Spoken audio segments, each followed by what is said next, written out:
In today's video, I'm going to teach you how to record an HST refund in QuickBooks Online. If you've received an HST refund and want to make sure it's entered properly, this is a simple process, and it helps keep your books accurate and your sales tax balance in good shape.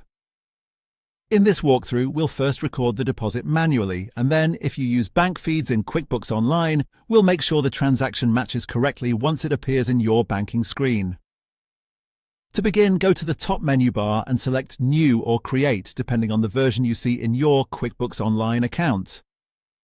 From there, look under the Other column and choose Bank Deposit. This is where you'll enter the refund that was deposited into your bank account. At the top of the bank deposit screen, you'll see the Account drop-down. Here, choose the bank account where the tax authority deposited the refund. This is important because you want the deposit to appear in the same account where the money actually landed. Next, move down to the section called Add Funds to this deposit.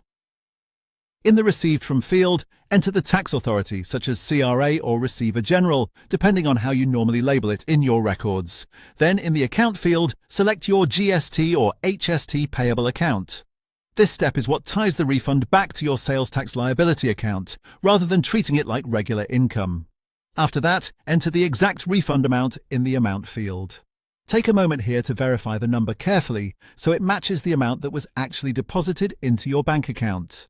Accuracy at this stage helps prevent matching issues later and keeps your tax reporting clean. Once everything looks correct, click Save and Close. At this point, the refund has been properly recorded in QuickBooks Online as a bank deposit. Now, if you're using the QuickBooks Online banking feature, there's one more part to finish. Once the refund clears your real bank account and the transaction downloads into your bank feed, QuickBooks will usually recognize that you already created the deposit manually. In many cases, it will match automatically. When you see that downloaded transaction in your banking screen, simply click Match. This links the bank feed entry to the deposit you already recorded, instead of creating a duplicate transaction. That's it.